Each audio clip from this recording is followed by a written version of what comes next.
Anong hayop ang makikita sa chess?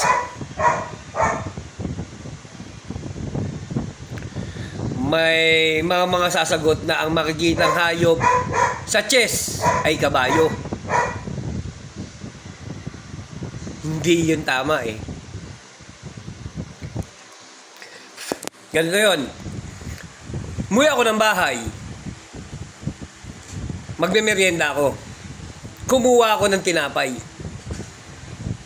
Nahalagyan ko ng palaman.